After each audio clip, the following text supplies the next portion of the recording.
Subscribe to The Honest Critique for current affairs, movie, book, and product reviews. Also, make sure you press the bell icon to get notified whenever we upload a new video.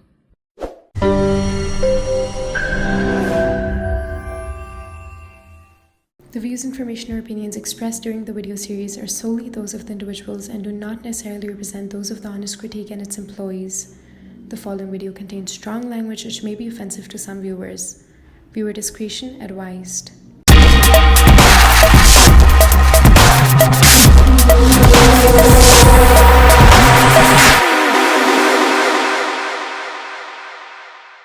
So today we have Gurski among us. He's the president and CEO of Borealis Threat and Risk Consulting and program director for the Security Economics and Technology Hub at the University of Ottawa's Professional Development Institute. He worked as a senior strategic analyst at CSIS from 2001 to 2015, specializing in violent Islamist-inspired homegrown terrorism and radicalization. And he's currently out with a new book, A Peaceable Kingdom. So Phil, congratulations on the book. And thank you. Yeah, that's the book, and it's a sixth book, right? Yes, this is my sixth book in 6 years, and I promised myself I would not write a book in 2021, but I did an interview on Canadian national radio yesterday, and they were asking me when the seventh book's going to come out. So I now apparently am committed to writing a seventh book, but no promises. Well, we'll see what happens. So first of all, congratulations, Mr. Gurski, with your new book, Peaceable Kingdom. I thoroughly enjoyed reading it. And so I wanted to begin with this very initial note. I remember the last conversation we had. We began by, we asked you about the Canadian intelligence apparatus. Now that we have the knowledge, now we have the background. So let's get into the history of CSIS, the creation.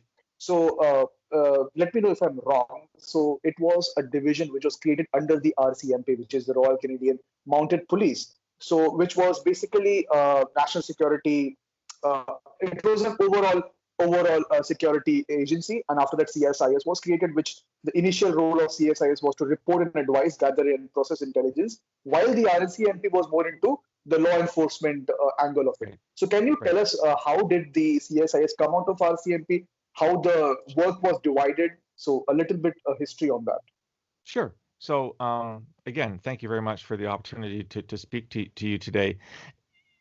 When you look at national security from a Canadian landscape, so Canada is a fairly young country. We were created in 1867. Prior to that, we were basically under the British throne. We still are part of the Commonwealth, but we are an independent nation. And in the early days of our existence as an independent nation, there was an early police force called the Dominion Police. We were called the Dominion of Canada officially. So there's the Dominion Police Force, which basically took care of all law enforcement and national security issues across the very young country. As the country expanded, so did the police force. The Dominion Police became the Northwest Mounted Police Force, and then eventually the Royal Canadian Mounted Police Force in 1920. And it wore multiple hats. It was a law enforcement agency, but it was also a national security agency. And in the aftermath of the Second World War, when the Cold War began, and I'll remind your listeners that one of the most important incidents of the Cold War happened in Ottawa, in Canada, in 1945, when a cipher clerk at the Soviet embassy named Igor Guzenko defected, and he basically told Canadian authorities, the Soviets, who you thought were your allies during World War II, have been spying on you for 30 years. And that was a great piece of news, and it basically launched the Cold War. It actually started in Canada. So the RCMP started this security service, which was looking largely at foreign agents.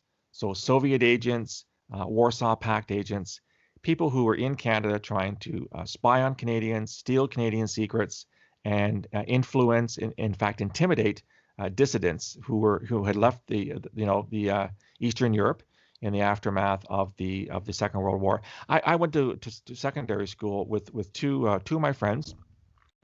Were both the sons of defectors from Eastern Europe in the 1950s. One was Hungarian and one was Czechoslovakian. Now, of course, now we call that Czech, but it was then called Czechoslovakian. So it was a serious issue, and the RCMP had this mandate to do investigations into foreign espionage. It was also responsible, though, for doing investigations into counterterrorism, which was not a big threat in Canada in the 1950s and 1960s until the advent of what's called the Quebec Liberation Front, or the FLQ, we call it in French, started a bombing campaign in Montreal in which they were using violence to force the Canadian government to grant independence to the province of Quebec, which of course is French-speaking. The campaign culminated in October of 1970 when the FLQ kidnapped two members, one member of the Quebec government and a British trade representative named James Cross. They killed the Quebec minister named Pierre Laporte, and they kept James Cross. And the RCMP basically had to find out where these guys were, because this was an act of terrorism. The Trudeau government, not Justin Trudeau, but Pierre Trudeau, his father, essentially declared martial law. He invoked the War Measures Act and suspended civil liberties in the province of Quebec until James Cross was found. It was a very controversial move for a Canadian prime minister, had not been done in many decades. And so it all ended successfully. James Cross was rescued, albeit Pierre Laporte had been killed, and the terrorist campaign ended in the early 1970s. But the RCMP was still very concerned about the possibility of further terrorism carried out in the name of French nationalism, French language nationalism in Canada. And so it engaged in a couple of activities which, shall we say, skirted the law. They were seen as very, very potentially illegal activities by the RCMP Security Service. So we had this big commission that was formed called the Mcdonald Commission. We do a lot of commissions here in Canada. We do a commission every week, it seems. And they found that the RCMP was engaged in activities that were inconsistent with its mandate. And the main recommendation of this Mcdonald Commission was to create a separate security service, a civilian security service, not tied to law enforcement. And that led to the creation of CSIS, the Canadian Security Intelligence Service, in July of 1984.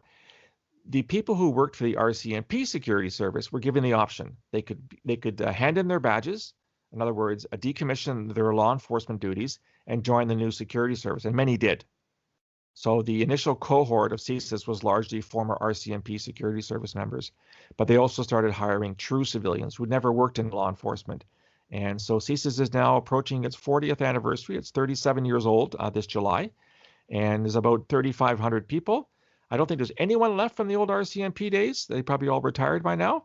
But that's essentially why CSIS was created. So it was created as a civilian security intelligence agency that was authorized to carry out investigations on threats to national security, be they espionage, foreign interference, terrorism, etc., and to advise the government of Canada on the intelligence that it was acquiring. Now, this is an important distinction for your listeners to understand. CSIS collects intelligence. It does not collect evidence, which means that CSIS information cannot be used in Canadian court because it's not collected to the same standard as law enforcement evidence. Secondly, CSIS doesn't want its information to appear in court because it is collected by very sensitive means, including human sources that do not want to have their identities disclosed in a court of law. So it's been a bit of a challenge, I think, in figuring out how best to use CSIS information, but it is primarily an advisory body. So just 2 weeks ago, the director of CSIS, a man called David Vigneault, gave a very important speech, very rare for the CSIS director to speak publicly. He spoke about what keeps him up at night, and he talked at length about Chinese espionage in Canada. It really made headlines here in Canada because, first of all, CSIS directors don't speak publicly very often. Secondly, he was essentially telling the government, "You're missing the point. This is what our intelligence is telling us. These are the threats to national security." So it really put pressure, I think, on the Trudeau government. Now Trudeau government of Justin Trudeau, not his father Pierre, to actually take Chinese threats more seriously. So that in a very short, I went on at length there, but that's essentially how CSIS was created in the early 1980s out of the former RCMP Security Service. So obviously the RCMP still exists, and it still does national security investigations, but to a different end. Its end is to collect evidence, to arrest and lay charges and go to court. CSIS collects intelligence to advise the government. Okay. So before we delve into the complexities of terrorism, I just want you, I use the word with very much precautions attached, because especially if I talk about the history, you told Canada is a fairly young country in terms of the time which achieved independence. Similarly, if you look at India as well, it is also a very fairly new country, but the amount of activities that we have seen with two nuclear nations sandwiching it, Pakistan and China, and trying to coexist like two powers, major developing powers. That becomes a very important challenge, and we see a lot of incidents as well. But to categorize this as terrorism or not terrorism becomes very difficult, especially with a lot of viewers watching it as well. Uh, we will face a challenge to what constitutes terrorism, or what is the difference between terrorism and violent extremism. If you could break down the difference, and then I'll go to the specific questions on terrorism, so that nobody have a confusion about when you talk about terrorism. Right. Okay. It's a great question. And I do follow events in India quite closely, so I know you will have your own challenges in India as well. You've asked a question that really has no answer. And the reason I say that is terrorism as a term is very controversial. It is, by one count, a colleague of mine at the International Center for Counterterrorism in The Hague, where I'm a fellow, did a paper years ago where he found 200 separate definitions of terrorism. So there's no consensus on what terrorism is, and no consensus on what terrorism is not. It's very much in the ear of the beholder. A lot of people will say, well, one man's terrorist is another man's freedom fighter. Some groups that were terrorists, that were considered terrorists historically. I think we're never going to get a consensus as to what is terrorism and what is not. I'm very careful because I'm a Canadian. I refer to what the Canadian Criminal Code has to say about terrorism. And an act of terrorism is a serious act of violence, which is carried out for political, ideological, or religious reasons. Now, we can agree to disagree what political means. We can agree to disagree what ideological means. I think religious is pretty straightforward. The notion is it has to be a serious act of violence, which intends to kill or maim, or to carry out significant property damage, such as the destruction of a building. And also in the Canadian Criminal Code, it talks about intimidating the Canadian public, causing fear in the Canadian public. So I think all those elements apply when we come to talk about terrorism. You mentioned the term violent extremism. I use the terms synonymously. So for me, violent extremism and terrorism are synonyms. There are those who will make a distinction. I frankly don't think the distinction is all that important. And I don't think it's necessary to differentiate between terrorism and violent extremism. There's a third category, which we have to talk about, and that's a hate crime. Now, hate crime, there's hate crime legislation in Canada. It's a different part of the criminal code. A hate crime is a crime that is targeting a specific person or persons due to their gender, sexuality, ethnicity, whatever. So in other words, not only did you beat someone up, you beat them up because they were Asian, or because they were gay, or because they were whatever. And hate crimes are covered under a separate part of the criminal code. The way I like to say it is that all terrorism is a form of hate, but not all hate is a form of terrorism. I'm not sure if that helps. Again, I think these are really contentious terms, and I fear that we're never going to get a consensus on what terrorism actually is. So each government has its own legislation. Each academics have their own definitions. Those of us that worked in security, intelligence, and law enforcement have our own definitions, although we tend to rely on criminal codes, which we take our authorities from. So it's a great question, and one that will never be resolved. All right. That was a pretty interesting answer and quite a background that we needed to start the conversation. So you mentioned about CVE, countering violence extremism, and that it is a synonym to terrorism according to your perspective. Or you also mentioned about the Canadian Criminal Code. So one very distinctive timeline that you have described in your book is pre-9/11, 9/11 to 2013, and post-2013. So let's go to 9/11. All right. So till 9/11, terrorism was not an offense in Canada. It was after 9/11 that it was mentioned in the Canadian Criminal Code, according to that you have mentioned in the book. So can you describe about this transition of seeing terrorism post from 9/11 and after 9/11, according to the Canadian security intelligence apparatus altogether? Sure. So there's no question we had terrorism in Canada prior to 9/11. In fact, the very first act of terrorism occurred in 1868. We were not even a year old as an independent country. We had the FLQ crisis in the 1960s. We had attacks by Armenian terrorists in Ottawa in the 1980s. Of course, we had the Air India bombing in 1985, which was carried out by Sikh terrorists in British Columbia, et cetera, et cetera, et cetera. Before 9/11, those crimes could be investigated as terrorism, but there was no way to charge somebody with terrorism. So they would be charged with attempted murder, whatever, conspiracy to commit murder. And then, of course, 9/11 happened, and it changed everything. So I think the sheer enormity of 9/11 made a lot of governments reconsider what terrorism was and how they wanted to treat it under their criminal codes. So in early, I believe it was either late 2001 or early 2002, there was an amendment to the Canadian Criminal Code in which terrorism was specified as illegal, as a crime, and that was in section 83.01 of the Criminal Code.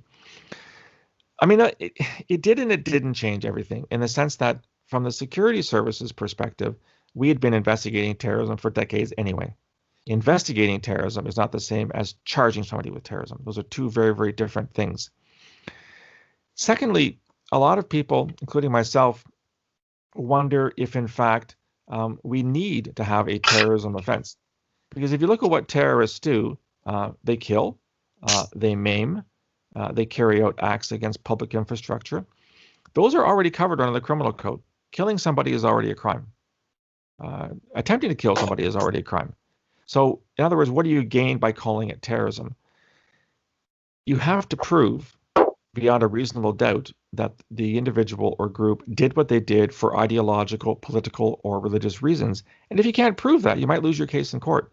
So, for example, if I go out and shoot my neighbor, it's pretty easy to prove I shot my neighbor. The gun was in my hand, the bullet matched my gun, there were eyewitnesses, et cetera, et cetera. Which is much more difficult is, why did I shoot my neighbor? Was it because we were having an argument over the fence? Was it because I don't like my neighbor? Was it because I'm a terrorist? That's much, much more difficult to prove. So at the end of the day, is it really important to determine why? I'm going to serve a long time in prison anyway for having killed my neighbor. Does it really matter why I did it? There were also the hate crime provisions in the code where, if it turned out that I shot my neighbor because I didn't like the fact that he was from, I don't know, Fiji, that could constitute a hate crime. And under Canadian law, judges and juries have the opportunity and the leeway to actually increase a sentence if it was shown that it was done for hateful reasons.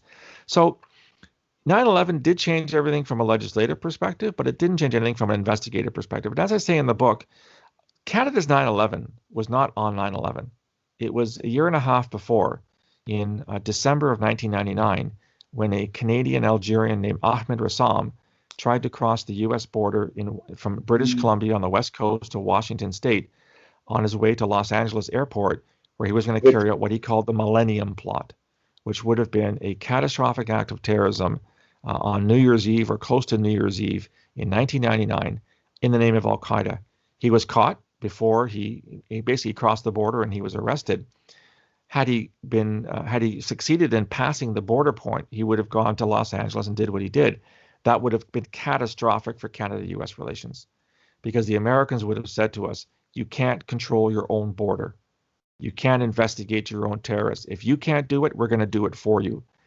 And the Prime Minister at the time, Jean Chrétien, said, this will not happen again. We cannot afford to damage our relations with the Americans. They're our biggest trading partner.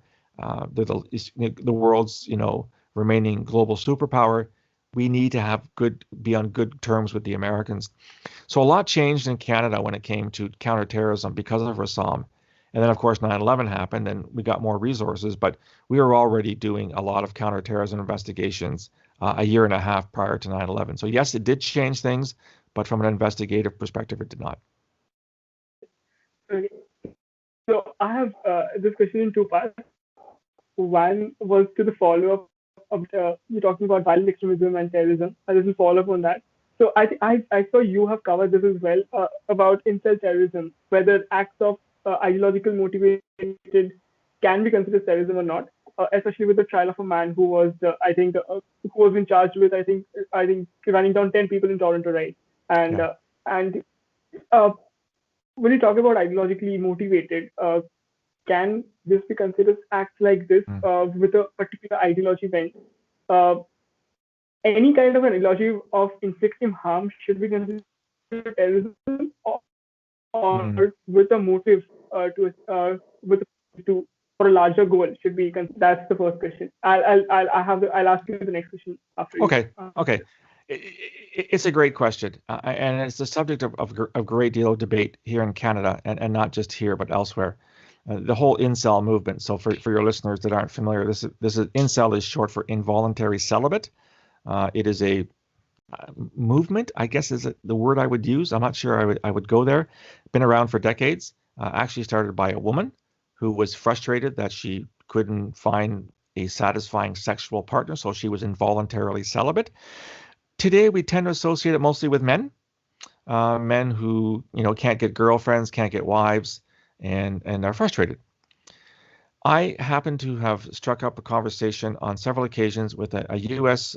Individual named Nama Cates. She is the world's authority on incels. She has interviewed thousands of incels over the years. We've had great conversations. The bottom line is that most 99.99999% of incels are not violent. They're simply frustrated men who go online and talk to their fellow incels and complain about the fact they can't get relationships. Very, very, very, very few turn to violence. You cited Alek Manassian in April of 2018, as well as a young man in Toronto in January of last year who also killed a woman who was charged with murder and then charged with terrorism in May of last year. I have a problem with this because to me, a violent incel, that 0.00001% of incels that turn violent are not terrorists, they're misogynists. They are violent misogynists. And I have gone on record as saying I don't see incel as an ideology. I see it as a community of individuals who have difficulty creating meaningful relationships with members of the other sex, are frustrated with it, and a very small sliver of those vent their frustration in violent ways. That to me is misogyny. That's not terrorism, and it's not an ideology. There are those that, of course, say that I'm missing the point, that it is an ideology. But this goes back to my earlier point when we talked about terrorism and its definition. So it's serious violence carried out for political, ideological, or religious means. And as I said earlier, what's an ideology? How does one define an ideology? How robust must it be? How detailed must it be? I don't see incel views as an ideology.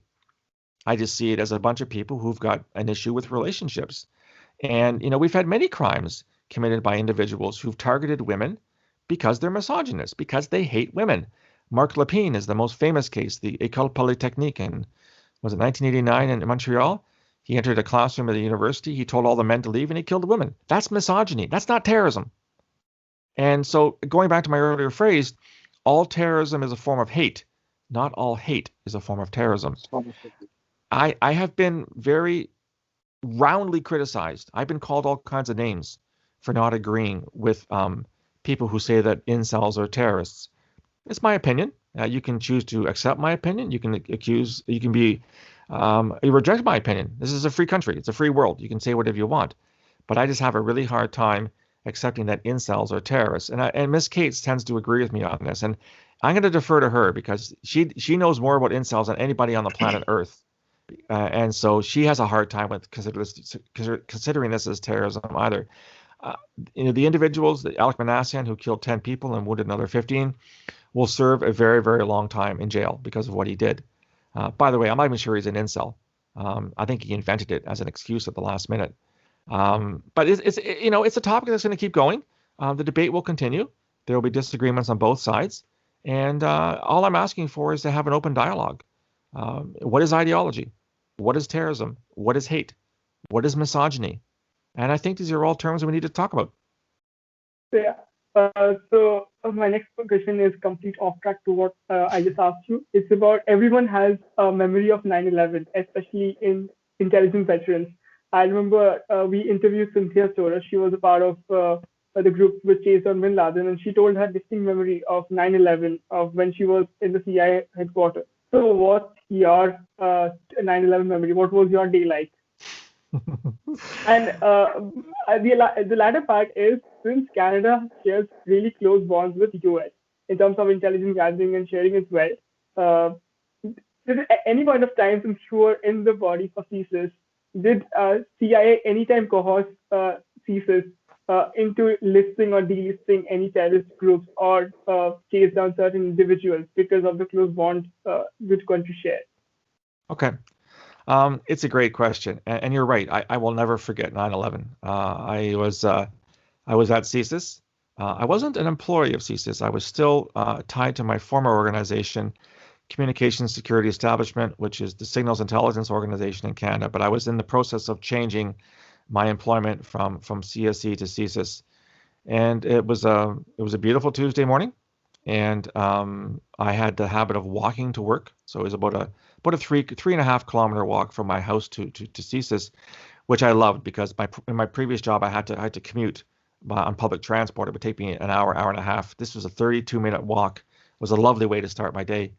And so I got to work, and as usual, about 7 o'clock in the morning, I would always go into my office, turn on my computer, sort of see what was happening in the world, what had happened overnight, look at the intelligence that had come in overnight to see, what I might have to think about and write about.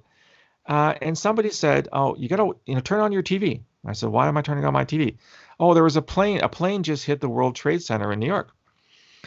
And I didn't think anything of it, because there had been other incidents where small aircraft, people, mechanical failure or something wrong with the guidance system had flown very small planes into buildings. It happens, not a lot, but it does happen. So I dismissed it as a tragic accident. But I turned my TV on, and I actually went to another room and was there with some colleagues, and we're watching the smoke coming out of the building and the flames. And as we're watching, the second aircraft comes out from the corner of the screen, and it hits the second building.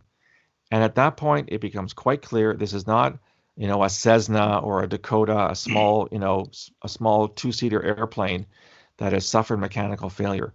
This is a deliberate act where a passenger airline was flown into a major tower in downtown New York City. And I think that's when the lights went on for a lot of us. It was like, oh my God, this is an act of terrorism. Someone just flew an airplane, not one airplane, two airplanes into the two towers in New York. And then news came in that a third airplane had crashed into the Pentagon in Washington. So we have three passenger airlines deliberately diverted into buildings in Washington and New York. And of course, the fourth aircraft was hijacked, but then re-hijacked by the passengers, and it crashed in a field in Pennsylvania. Those of us who were working in counterterrorism, we knew about Al-Qaeda. We knew what had happened. I had just written a paper on the Al-Qaeda attack against the USS Cole in Yemen in December of 2000, so not quite a year earlier. We were all aware that they had threatened the West. They had threatened the United States. I don't think anybody really thought that we were going to see an attack at that scale, at that incredible loss of life. For me, I'm still watching TV. The phone rings. It's my boss at my former organization. He says, "Get your ass back here right now. We need you. We need you." So I went back to my former job. There wasn't a lot to do there, in all honesty, because that organization didn't do a lot of terrorism intelligence back then. It's changed now. So I told my boss, I said, "You got to let me go back. You got to let me go back, because CSIS is going full speed ahead, trying to figure out what happened, and most importantly, from a Canadian perspective, was anybody in Canada involved? We know that Canadians died in the two towers in New York, but our greatest fear, going back to the Rassam case in December of 1999, was this an attack either planned in Canada or which had Canadian facilitation? And so for the next 4 to 6 weeks, everything we did, we dropped everything else. Everything we did was to uncover every stone to find out if this was in fact a Canadian attack. And it was not. There was no Canadian involvement in 9/11 whatsoever. Despite that fact, some Americans pointed the fingers at Canada. In fact, Hillary Clinton, as recently as 2016, during the presidential campaign, repeated the lie that some of the hijackers came through Canada. They did not. They all came to the United States directly. So for me, that was a turning point personally, because I resigned from my former organization. I joined CSIS full time. I became CSIS's senior strategic analyst on terrorism. And that defined the rest of my career, working on investigations about terrorism in Canada, groups planning acts in Canada, Canadians who went abroad to join terrorist groups like Al-Qaeda, Islamic State, Al-Shabaab, as well as working with allies. You mentioned about the CIA. We obviously have a very close sharing relationship with our American colleagues. They're part of what's called the Five Eyes relationship, which is the post-World War II Anglo sharing agreement between amongst Australia, Canada, New Zealand, Great Britain, and the United States. It's the world's #1 intelligence association, most powerful by far. So we share intelligence all the time. Was pressure brought? I wouldn't think that pressure was brought, not on us as an organization. I can't say what happened between the then Bush government and Prime Minister Chrétien. I have no idea what kinds of conversations were held there, but we had a very good sharing relationship in those days, and it's even stronger now. So, yeah, 9/11 was one of those. It's funny because I have older brothers, and for them the defining moment was the Kennedy assassination in 1963. I was only 2 years old when Kennedy was assassinated. I don't remember Kennedy being assassinated. So their Kennedy assassination was my 9/11 in many ways. Changed everything. All right. I mean, definitely. I mean, we ourselves were not pretty much in our senses when 9/11 happened. I'm sure me and Ratnadeep were hardly 3 or 4 years old when it struck. So you very vividly explained the whole scenario in your book as well when 9/11 happened. You were informed and how things went. And the main concern for the entire Canadian government was to make sure none of those 19 hijackers were Canadian citizens, or they might not have came through Canada. Right. So my next question will be to a new genre focusing on ethno-nationalist terrorist groups, a term which you have very vividly described in your book, and you have mentioned about many such groups, including Sikh terrorism, including the IRA, French nationalists, and so forth and so forth. So tell us exactly what ethno-national terrorist groups are, and how are they different from the traditional terrorist groups? So what makes ethno-national terrorist group what they are exactly? Okay, it's a great question. One of the scholars that I have a great deal of respect for is a man called David Rappaport. He's an American. He's in his 90s. He's very famous for having created what he calls the wave theory of terrorism. And I won't go into a lot of details. You can look him up. Essentially, he says that there have been 4 waves of terrorism since the late 19th century. And the second wave of terrorism is what he calls ethno-nationalist terrorism. So this is terrorism that is carried out by individuals and groups that are driven by a desire to carve out an independent homeland, or to put pressure on a government to grant independence or autonomy to a given area. So you mentioned the IRA. Classic example. The IRA has been around since the 1860s in one form or another, formally since 1919, I believe. But they've been around for the better part of a century and a half. And their raison d'etre is to use acts of violence to pressure the UK government, first to grant Ireland independence, and Ireland did become independent in 1921, I think. Secondly, to put pressure on Britain to release the 6 counties in Northern Ireland and to join the Republic. So one Irish Republic as opposed to Ireland and Northern Ireland. They're doing so for nationalist reasons. That is why the IRA bombs and kills. They're trying to pressure Britain to agree to deliver the 6 counties back to the Republic of Ireland. So that's a classic case of ethno-terrorism. You talk about Armenians. So we had 2 attacks by Armenian terrorists in Canada in the 1980s. And these were groups that were created, that formed to punish Turkey for the role of the Ottoman Empire in 1915, 1916 for the Armenian genocide in the latter half of World War I. Turkey still denies there was a genocide. The facts are a little bit murky, how many died and that kind of thing. There's no question that the Ottoman Empire the Ottoman government did forcibly expel Armenians from Turkish territory in those years. You think terrorism is a controversial term? How about the term genocide, right? It's a very, very open to interpretation. So Armenian groups they killed the Turkish military attaché in 1982. They killed a security guard at the Turkish embassy in 1985, And they were doing so to basically get Turkey to acknowledge the genocide. That's a nationalist cause. I would also put the Air India attack and other attacks by Sikh extremists in Canada as a ethno-nationalist cause, although it also has elements of religion, I think, as well, Sikhism versus Hinduism, etc. So to me, ethno-nationalist terrorism is very simply the use of violence to further a nationalist or an ethnic cause. And I think that I think those are fairly well established. And see, the reason why I differentiate those from, let's say, Islamist extremism is that Islamist extremism is not tied to ethnicity and it's not tied to nationalism. It's tied to religion. Islamist extremists believe that they are the only true Muslims, and they believe that their religious corpus, the Quran and the Hadith, etc., gives them the authority to use violence to impose their version of Islam on everyone, other Muslims, non-Muslims, etc. That to me is a form of religious terrorism as opposed to ethno-nationalist terrorism.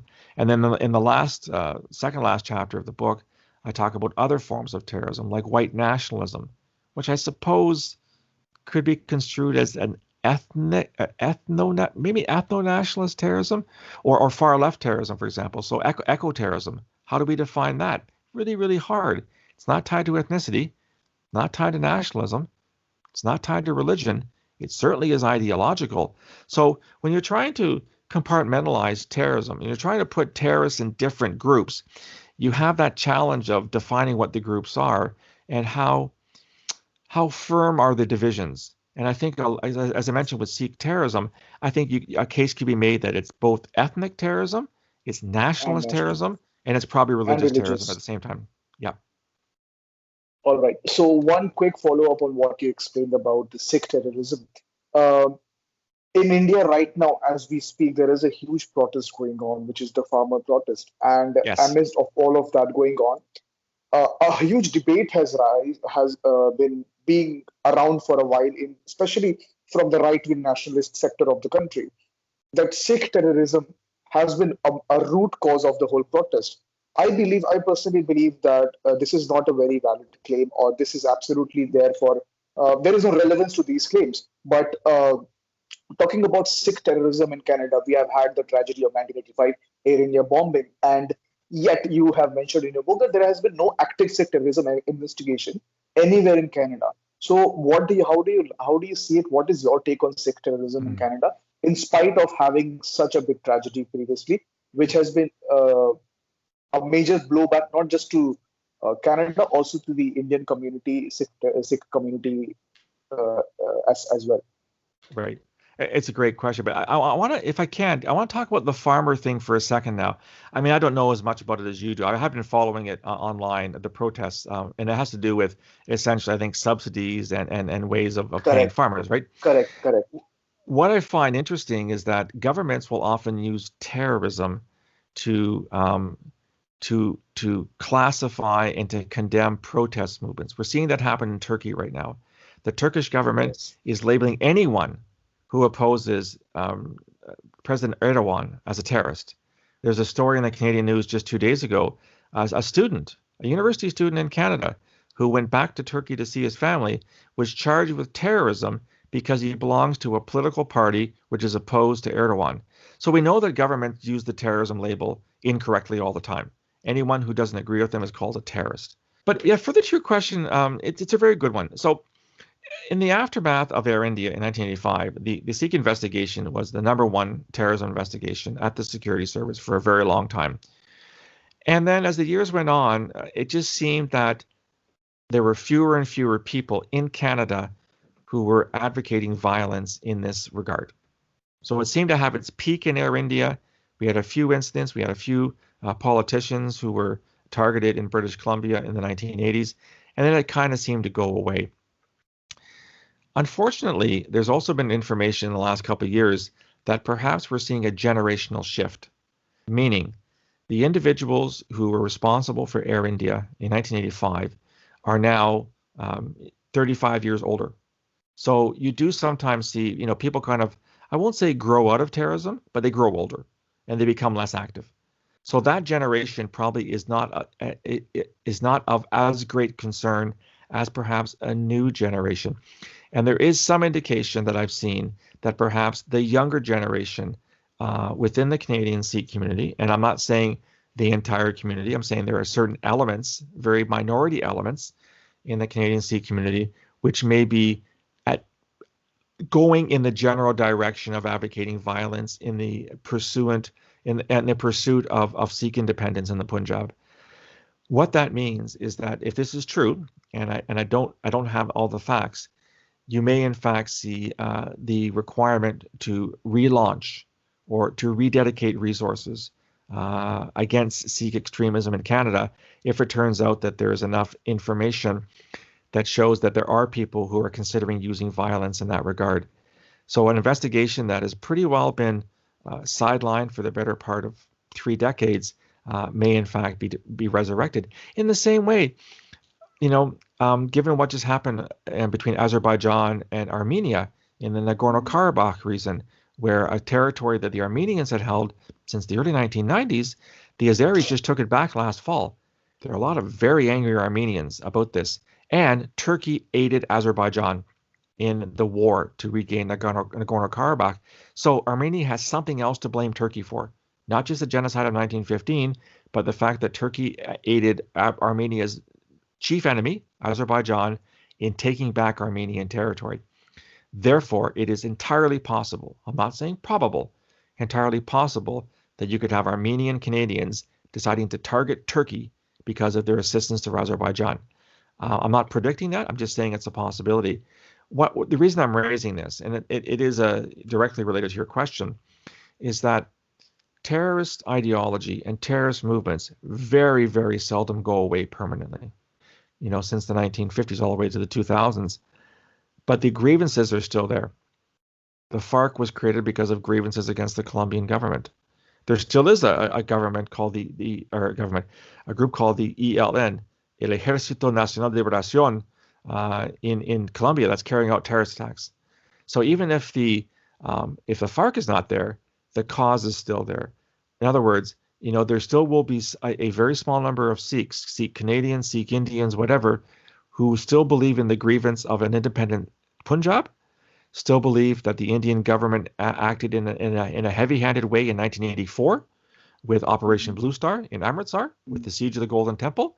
And it is highly possible that you'll see acts of violence that are trying to redress the same grievances. I mean, if Armenians could carry out acts of terrorism in 1980 because of the Armenian genocide of 1916, 64 years later, why would we say it's impossible that some Sikh extremists will carry out acts of violence to take revenge for the 84 siege of the Golden Temple?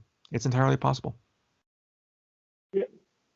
So I'll come to the next question. So a major hint for all the people that this question is actually based on one of your videos and your book combined. Since I watched a lot of the videos and I love them, so I couldn't just resist actually clubbing the two questions. So you mentioned about the French Canadian terrorism, and you talked about the FLQ, which was responsible for the kidnapping of UK Trade Commission James Cross on October 5, 1970. And I remember in one of the videos that you also mentioned, it was about, I think, during the time when there was a French, the attack on the French, there was a French terrorism, the beheading of the teacher. And you have made this video, why can't the Canadian Prime Minister denounce a brutal act of terrorism? And you gave the example of his father when he was the Prime Minister. And you mentioned about how he dealt with the situation and introduced a martial law. If you could talk about the entire thing, what I'm referring to for our audience and the October crisis. Sure. So, when you mention the word Trudeau to a lot of Canadians, you get a real variety of responses. So this is the first time in our history we've had a father and son both serve as prime minister. So Pierre Trudeau was a dashing young figure in the 1960s. He was first elected in 1968, I believe. He was sexy. He was handsome. He was, very much a 1960s kind of playboy kind of guy. And he became a very, very popular prime minister in the late 1960s. By the time he ended his reign as prime minister in, 1979? No, it was after that, 1983. he was roundly hated by a lot of Canadians. That basically they'd had enough of Pierre Elliott Trudeau. And I think a lot of people were surprised when the FLQ kidnapped James Cross and Pierre Laporte. So the FLQ reign of terrorism had been going on for 7 years by that point. It started in 1963, and bombings and bank robberies and things like that. And it was still being investigated by the RCMP Security Service, by the Montreal Police, etc. But no one really paid too much attention to it. But when a foreign diplomat was kidnapped, and by the way, there were plans to kidnap the American ambassador as well. Imagine what that would have meant. The American ambassador being kidnapped by Francophone extremists. The Prime Minister was asked, what are you going to do? Like, this is a crisis. This is a terrible act. And very famously, Pierre Elliott Trudeau said, "Just watch me." And people, what does that mean? And then he met with his cabinet, and they declared martial law, what's called the War Measures Act, which hadn't been invoked since the Second World War. And I think for a lot of people that shocked them. How could this very lefty, liberal kind of guy, he was only prime minister for 2 years by that point, how could this playboy declare martial law? And so I think for a lot of people, it really showed his backbone. He took a very severe measure to deal with a very severe situation. And there was a lot of criticism. A lot of people were arrested without charge, because that's what the War Measure Act allows you to do. And it really was a suspension of civil liberties. But in the end, it led to the destruction of the FLQ as a terrorist group. Interestingly, last October was the anniversary, the 50th anniversary of what we call the October Crisis. And I couldn't believe how many opinion pieces I read from people, largely Francophone, largely Quebec, saying that the crisis was a mistake, that the situation wasn't that bad. The government overreacted. The government suspended civil liberties without due cause. And I wrote in the book, are you kidding me? They killed 6 people. They robbed dozens of banks. They kidnapped a foreign diplomat. They threatened to kidnap and kill other people. How is this not a serious situation? We can argue whether or not the government should have gone to the extreme act of declaring martial law, but this was a terrorist campaign that had gone on for almost a decade. And let's not dismiss it as that. So fast forward to Justin Trudeau, very like his father when he was elected in 2016, very young, very handsome, very sexy. We have another Trudeau prime minister. And, people liked what they saw. I think in many ways they were a little tired of the former conservative government under Stephen Harper, which had been in power for 10 years. Like anywhere else, you want to change. People do want a change of face, a change of government. So Trudeau's he's very lefty. He's a very liberal kind of guy, in both capital L liberal and small L liberal. And then last October, or was it September, a teacher was decapitated in France by a Chechen terrorist who was not a student at his school, but was angry that the teacher was discussing the so-called Muhammad cartoons, which of course came out way back, 2005, 2006. And he wanted to have a discussion on freedom of speech, freedom of expression. And this Chechen terrorist chopped his head off to punish him for insulting Islam. And when that came out, the first reaction by Justin Trudeau wasn't just watch me. His first reaction was, oh, the teacher shouldn't have done that. And he said, and I quote, "You shouldn't yell fire in a crowded theater." In other words, the teacher brought on the punishment that he deserved for what he did. And people got angry. So you're saying that because the teacher did something that was a little bit controversial, he deserved to have his head removed from his body? Is that what you're saying, Mr. Prime Minister? And so a few days later, he backtracked. And he said, oh, no, the Canadian government categorically condemns this act of terrorism against this innocent teacher. But to me, it really said a lot that his first reaction was not to condemn the terrorist act, but to condemn the teacher for daring to raise freedom of expression. Canadians aren't going to forget that our prime minister was unable to denounce a brutal, heinous act of violence. Well, you shouldn't say controversial things. Yeah, no. The first thing would have been, I condemn categorically this act of terrorism, and then have a dialogue about, okay, what's acceptable and what's not in terms of freedom of expression. but that's not what he did. So very unlike his father. So the son is not what, maybe the son isn't a chip off the father's shoulder. I don't know. They definitely have different political views. All right. Okay. Do you have a question, Ratnadeep? Yeah. So before we move on to Islamic terrorism, which Siddhant have a question on, I want to ask you, since this is the period that you came into action in CSIS, and you have seen one of those, you have very closely monitored this. I know the previous parts, some of the previous parts, you have, like you were born during that period of time, you might not even have been in CSIS, or you have been in CSIS, but this is a period where you specialize in. Was this part, this is a very primer question before we move on to the next question. Was this part the most difficult one to write in the entire book? Since you're telling a lot of the stories, and when the books come out and they read, and if you write something which might not be according to what they narrated to you, they were like, hey, hold on, this is not what I told. Was this first a little challenging part to write? It's always challenging to write a book like this when you work in that environment, because there's things that you can't say. There are things that are still classified as secret and are not available in the public domain. So I had to be very, very careful about the items that I included. Luckily, I was able to talk to a lot of my former colleagues who also had stories, and we would talk, and I would write the stories down, and then I would use certain parts. The other thing I think your listeners should be aware of is that I submitted the manuscript to CSIS before I published it, so they had a chance to read it. And had there been anything in there which they would have asked me to remove, I would have removed it.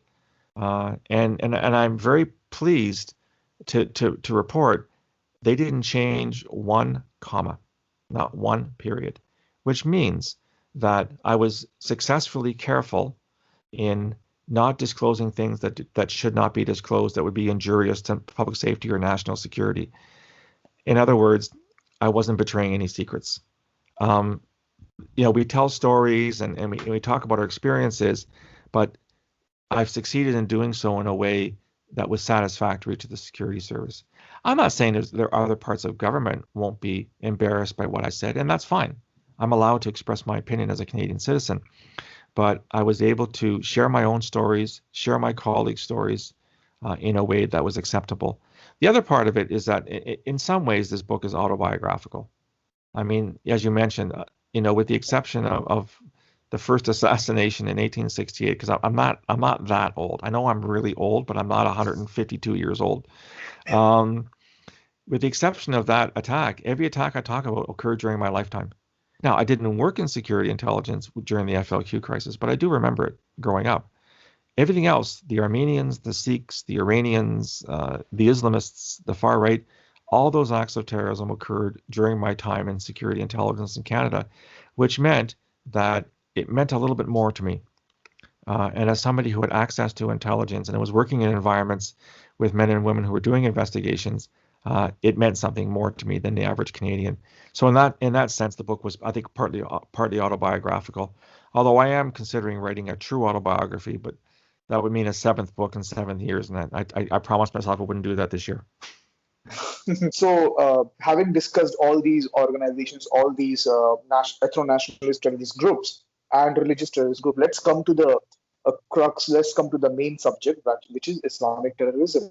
Right. And you have written extensively on that. You have researched on it. You have worked on it. You have gathered material on it, and you have had fair share of experience dealing with Islamic terrorism and extremism. So, what is your current take? Where is Islamic terrorism heading towards?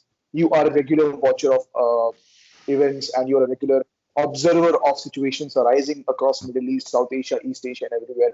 So what is your personal assessment or analysis that you can briefly tell the viewers of Islamic terrorism right now? Well, it's not good news. So referring back to David Rappaport, who was that U.S. academic that I referred to a few minutes ago, his wave theory of terrorism talks about how Islamist terrorism really arose in the late 1970s.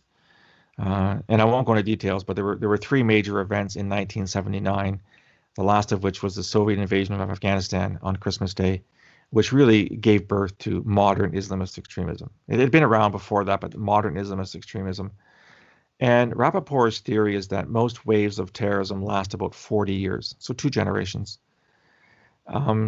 So by 2019, the Islamist terrorism wave should be descending, should be decreasing. And yet, according to the Global Terrorism Index, which is put out by an Australian think tank called the Institute for Economics and Peace, in 2019, there were 14,000 deaths from terrorism worldwide. 14,000, which is actually a decrease from previous years. 99% of those deaths were caused by Islamist terrorists. And probably 95% of the victims were Muslims. In other words, if the Islamist terrorism wave is supposed to be on the decrease, we're not seeing it. So, to give a very brief overview of, where we're seeing terrorism, terrorist attacks are still being carried out in the Philippines by groups like Abu Sayyaf, which is an Al-Qaeda affiliate, or is it ISIS affiliate? It seems to be changing its mind. Terrorist attacks occur on an hourly basis in Afghanistan by the Taliban and by the Islamic State in Khorasan. Pakistan is dealing with Islamist terrorism in North Waziristan and in the federally administered tribal areas on a daily basis. There's a terrorist movement in Baluchistan. There's several terrorist groups that are Baluchi. Iraq, Syria, Islamic State was not defeated, despite what Donald Trump told us. There are terrorist attacks carried daily by ISIS, as well as other groups in Iraq and Syria. Yemen has an Islamic State affiliate. It has an Al-Qaeda affiliate, as well as a civil war between the Houthis and the government backed by the Saudis and the Emiratis. Egypt has an Islamic State affiliate in the Sinai. Israel-Palestine isn't going away. The Sahel, Mali, Niger, Mauritania, Central African Republic, Burkina Faso, attacks on a weekly basis by Islamist extremists. Somalia, Al-Shabaab. Mozambique has a group, the Islamic State Central African Province. The Democratic Republic of Congo has a group called the Allied Democratic Forces, Islamist terrorist group. Nigeria has Boko Haram, as well as Islamic State Western African Province. In other words, this is just a very quick roster of nations where Islamist terrorist groups are carrying out attacks, if not daily, at least on a weekly basis. And they're showing no signs of decreasing. So if the Americans, of course, Trump wanted to withdraw U.S. forces from Afghanistan, and that's a whole other issue, whether or not we should be there. It's an interesting debate. Canada left Afghanistan in the mid 2010s. If the Americans do withdraw forces from Afghanistan, the Taliban will take over. The Taliban will become, again, the government of Afghanistan. The Taliban is a terrorist group. And the Taliban will go back to their former practices of forbidding women to work, closing girls' schools, attacking people who aren't the same belief system as they are. So that's just one example where Islamist extremism is not showing any signs of decreasing. Now, the interesting question is that what's happening in the West? And a lot of people think that we have to worry about the far right, which we absolutely do. But I've got a sneaking suspicion that Islamist extremists in Canada, United States, France, Germany, United Kingdom, Belgium, Netherlands, etc., are just as active today as they were 5 years ago. The challenge becomes is that if we are worried, and justifiably so, about right-wing extremism, do we take resources away from Islamist extremism investigations and put them on right-wing investigations? Because if you take resources away from one, you're in a poorer position to monitor and identify people.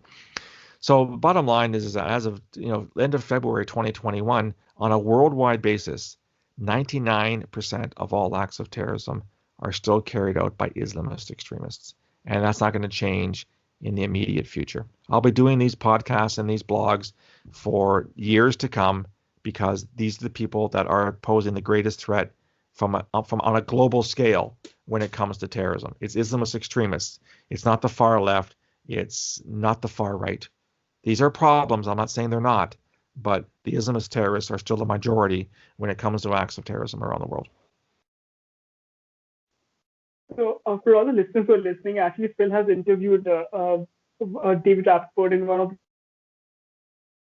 podcasts. I think it's episode 52, if I'm not wrong. One of those episodes we talk about the ways of terrorism as well. So if you are interested, you can go and listen to the podcast. So Right. my next question is about I've seen one of the tweets that you have put out, and you're really angry.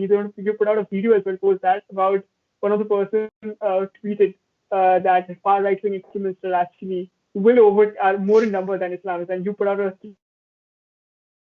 statistics with global terrorism index. That is not the case, and a lot of I mean, how do we actually in case when we say the far right is increasing and not giving too much importance to Islamic extremism, is that a problematic approach to counterterrorism? It's a great question. For the record, I'm not stating that far right actors are not of concern. There are a small number of far right actors that do engage in acts of violence. We certainly saw what happened in January the 6th in Washington, although that was a very complicated, that was not terrorism. It wasn't only terrorism. There are other aspects of that that people are missing. The point I'm trying to make is that with very few exceptions, and I'm thinking of the attack on the mosques in Christchurch in February of 2019. I'm thinking of Anders Breivik in Norway in the summer of 2011. With very few exceptions, most far-right actors, A, aren't violent. B, if they are violent, they don't carry out mass casualty attacks. It's very, very rare. Islamist extremists, on the other hand, do carry out far more attacks and many more lethal attacks. So it's not uncommon to see 6 dead, 12 dead, 20 dead, 30 dead, 40 dead in an Islamist terrorist attack, where it is very rare to get those kinds of numbers with the far right. And I think when people start saying that right-wing extremism is as bad as or worse than ISIS, Islamic State, I'm saying, I push back, okay, when's the last time a far-right extremist beheaded somebody? When is the last time when a far-right extremist threw people off buildings? When is the last time when a far-right extremist drowned people in cages? When is the last time when a far-right extremist group raped thousands of young girls? When is the last time when a far-right extremism shot 25 people in the back of the head? The answer is never. And I say that, again, referring to January the 6th, if January the 6th had been a true terrorist attack carried out by a group like ISIS or ISIS wannabes, United States, there would have been dozens, if not hundreds of people killed. In the end of the day, one person died. It is still unclear the circumstances as to how that person died. A lot of news media are looking very sheepish these days because they reported he was killed by a right-wing terrorist with a fire extinguisher. Turns out that maybe what didn't actually happen. So again, I'm not dismissing the threat to American democracy that happened January the 6th, but had that been a typical terrorist attack that we're used to, they would have been pulling out dozens of people in body bags. And that did not happen, which leads me to describe what happened in January as more of a riot gone bad than an actual terrorist attack. Now, there are many people that are very critical of me for saying that, but I'm just trying to say, we can either rely on facts or we don't rely on facts. And if you can point me to actual data that shows that the far right kills people in equal proportions to Islamist extremism, I'll accept that. So a new feature you may have noticed on my website, I have a weekly chart of terrorist attacks around the world. It's called This Week in Terrorism. And I started it after January the 6th, just to make a point. And every single terrorist attack that I have found in open source, reading papers from around the world in 80 different countries on a daily basis, there has not been one single act of terrorism anywhere on the planet Earth over the past 2 months that was carried out by a right-wing terrorist. Every single attack, with one or two exceptions, was carried out by Islamist extremists. And you're telling me right-wing extremism is worse than ISIS? Really? So you must live in a parallel universe where the data you have is very different than the data that I have, because the data that I have is not showing that. So again, I'm not trying to say that we don't need to worry about right-wing extremism. We do. But if you want to allocate resources based on the nature of the threat and on the size of the threat, you better make sure you have resources looking at Islamist extremism, because those are the guys carrying out most of the murders these days. So I'll come to the other point of asking about one of the other things that have really come. That's why I won't just, I'll just make a small note and you can cover here, and people who want to know more can come to videos about listing and delisting terrorist groups. And you have mentioned that, and recently the Canadian government, in fact, one of those Proud Boys as well, and founder being a Canadian is Canadian. This is one of the points that I wanted to ask, how listing and delisting helps. And the second part of the question that I wanted to ask you is,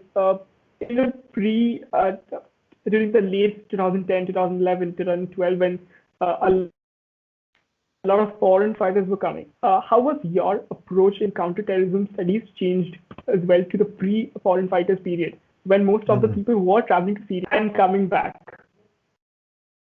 Okay, so quickly on listings, as you say, I've written probably 15 blogs and 5 podcasts on listings, so I don't want to go into too much detail. The listeners can look at that at the website. Listings is a very political process. It is a decision by the government to make a point. And the Proud Boys, which is a right-wing group, they are in Canada, they are in the United States. They did take part in the riot on Capitol Hill on January the 6th of this year. There was a lot of pressure in the aftermath of the attack that we have to list the Proud Boys. We have to make a point. We have to show Canadians that we care. We have to show Canadians we're keeping them safe. In actual fact, it turns out there wasn't enough evidence to list the Proud Boys as a terrorist group. This is what one of my sources told me. And so it was purely political in nature. The government, the Trudeau government, wanted to be seen to be doing something. They were making a point. Because the problem with listings is that it's very much up to the ideas and the preferences of the government of the day, and they can take groups off the list as well. As I mentioned in a previous podcast, the Harper government, conservative government, delisted the Mujahideen Khalq, which is an Iranian terrorist group, which has been around since 1981. Why? I don't know why they delisted them. They're still a terrorist group, and yet they were delisted by the government. So it was clearly a political move to put pressure on Iran or be shown to be with allies. Terrorist listings do help in terms of financing. You can charge someone with terrorist financing if they're financing a listed group. They can help with, you can deny people entry to Canada if you can prove they're a member. Although, as I point out, what does a member mean? Like, does Al Qaeda have like a credit card, or like, do you have a tattoo that says I'm with Al Qaeda? Like, do you have a picture of Bin Laden in your wallet? I mean, what does it mean to be a member of Al Qaeda? I think that's problematic. On the whole foreign fighter phenomenon, this is really interesting you're asking me this, because I don't know if you saw this morning, the United Kingdom Supreme Court just ruled that Shamima Begum, who's this famous Bangladeshi Brit who wants to come home from ISIS, and the government said no, the Supreme Court just supported the government. She has no right to return to Britain. The British government has no obligation to help her return. Foreign fighters is a really, really interesting discussion, which will probably take us hours to get through to do it full service. Bottom line is a lot of countries are basically saying we're not going to make a move, we're not going to make a decision. And they're using a lot of excuses like security, probably COVID. Like, why would anyone try to repatriate somebody during a COVID pandemic? I don't think so. And most Canadians just don't care. They've basically concluded, if you thought that joining Al Qaeda or Islamic State was a good idea, and now you want us to bring you home, you want us to forgive you and bring you home, get lost. You were an idiot, you were stupid, and you know what? You have to pay a price for your stupidity. In the same way, I draw the analogy. I'm sure you have a situation in India as well. You have people that, Indians that may travel abroad and engage in child pornography or child exploitation, and they get arrested in Thailand or Myanmar or Vietnam or Cambodia. Do Indians want the government to go rescue these people from Thai prisons? I don't think so. So why in God's name are we rescuing Canadians from Iraqi prisons? Because they joined ISIS. The complicating factor, of course, is the children. And I've been quite adamant right from day one, we need to bring the children back. But here is again where I'm criticized. We need to bring the children back and take them away from their parents and put them in with extended family or in state care in the worst case scenario, because these children were psychologically abused by their parents when they went to go join Islamic State in the first place. And I've been criticized for advocating the breakup of families. And I say, hey, it happens all the time. If a child is being sexually or physically abused by his or her parents, the state has the authority to remove that child for his or her safety. This is no different. These children were abused by their parents when they took them to join Islamic State. These parents are not fit parents. They should not have custody of their children. So, yeah, the foreign fighter phenomenon is, it's a very, very big debate that's going on in a lot of countries right now. This reminds me about the instance you wrote in your book in which the Canadian Prime Minister went all the way to Pakistan and said that Canadian citizens will be Canadian after the end of the day, but it proved to be very unlikely what the repercussions were. Bad move. That was not a very popular move at the time. Exactly, and that was very interesting when you told the whole anecdote in your book. Anyway, when you mentioned about children joining the ISIS and the Caliphate, I remember watching your podcast on when you reviewed Caliphate, the TV series, Netflix TV series. Yes. Yeah, so I mean that made absolute sense. So everything fell in line. So yeah, that was a great series. That was I really enjoyed it. It was so original. Yeah. That was a really good. I really liked that series, and I thought the producers did a really good job of showing life under the Caliphate and this woman who. Changed her mind, and her husband changed his mind, and they wanted to get out. It was good. It was a good series. Yeah, it was good. It was a great series, no doubt about that. All right, so moving to the next questions that I have. This question is about community support. You have mentioned about this in your book as well, that working in CSIS and CSE, you have had exposure to a lot of interaction within the people of the community, preferably Islamic community. For example, you have mentioned stories in which one of the informers or holders of the terrorists were a CSIS agent himself, and how they did coordination within the community. And later they were also targeted within the community. They had faced backlashes and stuff like that. Yeah. So when you conduct certain things within the community, when you approach them, it creates a lot of sense. According to my understanding, it creates a lot of sense of alienation. There is further radicalization. Often organizations or state authorities are called Islamophobic in their approaches. So how do you do this bridge building? You have said in Canada, community support has been very positive throughout the counterterrorism and counterintelligence approaches. So how do you do this bridge building, and how would you recommend this to other intelligence agencies? Yeah, it's hard. It's hard because I think you'll always come across people who are innately suspicious because you work in intelligence. You'll have people that accuse you of holding back information, of not disclosing everything. So at the same time as you're trying to recruit human sources to assist in intelligence investigations, you're also trying to have a dialogue with the rest of the community. And there are those that will interpret those as contrary goals. You can't do it's like saying black and white is the same thing. It is a very difficult, I think, balance to strike.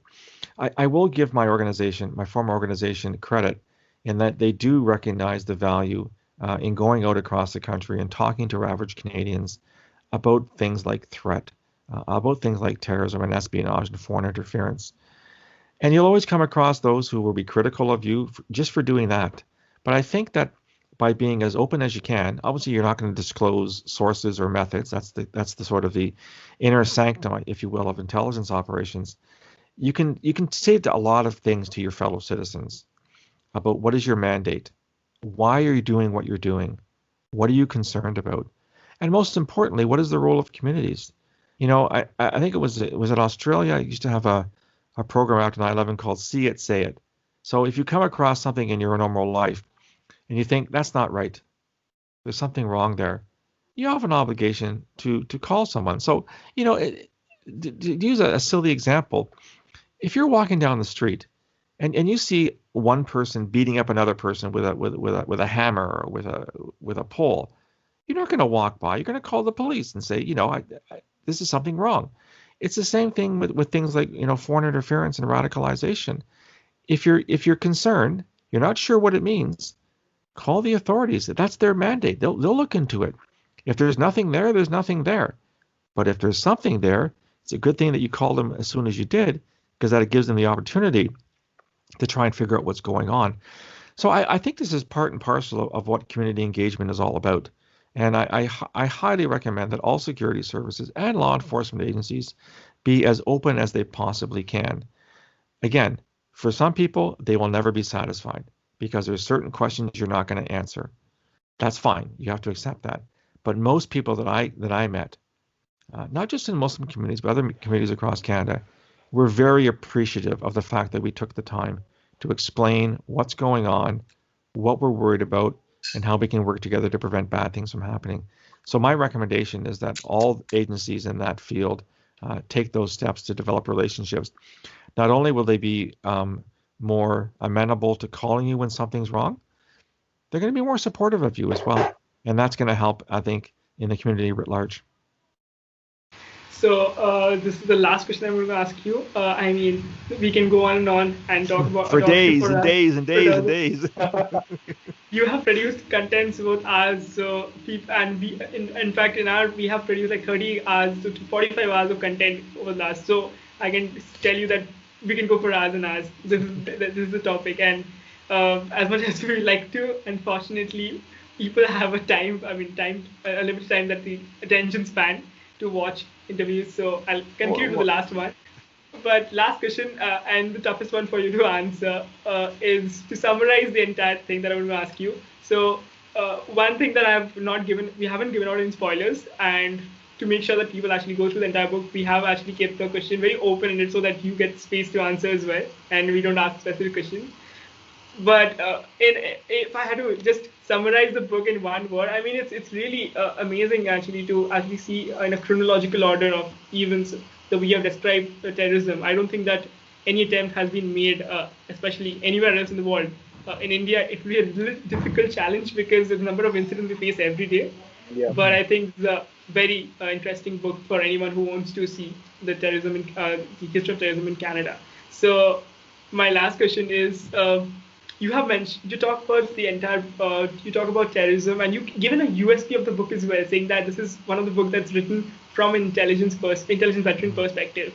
So let me put this and ask you, how has the nature of terrorism changed over the years that you've written about 150 years that you've mentioned in the book? And how has the nature of counterterrorism changed over the years as well? Wow. You left the most difficult question for the end. I would say the greatest development in terrorism, and not just here in Canada, but worldwide, is the revolution in communications technology. So let me give you an example. When the Iranian Revolution took place in 1979, that was fed in large part by Ayatollah Khomeini, who was in exile in Paris at the time. And he would record lectures which were put on cassette tapes. Remember cassette tapes? I'm old enough to remember cassette tapes. Yep. And those cassette tapes were smuggled into Iran so that people could listen to what Ayatollah Khomeini was saying. That was their inspiration. In the 1990s in Saudi Arabia... in fact, pamphlets were used as well, if I'm not wrong. In Afghanistan, pre-Afghanistan, before the Soviet invention, there were pamphlets been distributed. Yep, exactly. In Saudi Arabia in the 1990s, Al-Qaeda had a presence there. This is before 9/11, and they would distribute their statements and propaganda on fax machines. Remember fax machines? I think what's happened nowadays is that, the fact that you and I'm in Canada, you're in India, we're having this conversation live. When I was growing up, this would have been magic. This technology would have been from a higher power. You couldn't imagine this technology. It is now so ubiquitous. It is so available. And terrorists know that. They can get their message out instantaneously. Islamic State, during its so-called caliphate, was putting out high-quality propaganda, video and audio, that made the West look embarrassing, because our counter messages were inferior to their messages. They were so brilliant at production. Their videos were top quality. They had some pretty good people doing this stuff. That to me is the biggest, I think, change in terrorism, is the fact that you don't have to travel to receive the information. And the groups themselves are saying, you know what, we'd love to have you here, But if you can't come here for whatever reason, you don't have a passport, you're under surveillance, you don't have the money, etc., you don't have to come here. You can just do it where you are. And this is the term I've used, I call it Nike terrorism. Just do it. And this is what terrorist groups are advocating. You know what? You don't have to, we'd love to, for you to be part of us, but you can be just as effective carrying out an attack in your hometown, in your province, in your state, in your country, as you will by coming here and becoming part of us. That, I think, is one of the significant changes in terrorism, which means that your security intelligence services have to keep track of not just what's happening outside of our borders for influences, they have to keep track of what's happening inside our borders. And that is a real challenge in terms of resource allocation. But, when somebody, walks down the street with a knife in Amsterdam or in Budapest or in Cairo or in Dhaka or in Mumbai and says, I did this because I was inspired by a propaganda video coming out of Iraq, that shows you, I think, the extent of the problem. And a lot of organizations like Twitter and Facebook and Telegram are under a lot of pressure to remove this information from their platforms. The problem is twofold. First of all, if you remove it, it just goes somewhere else.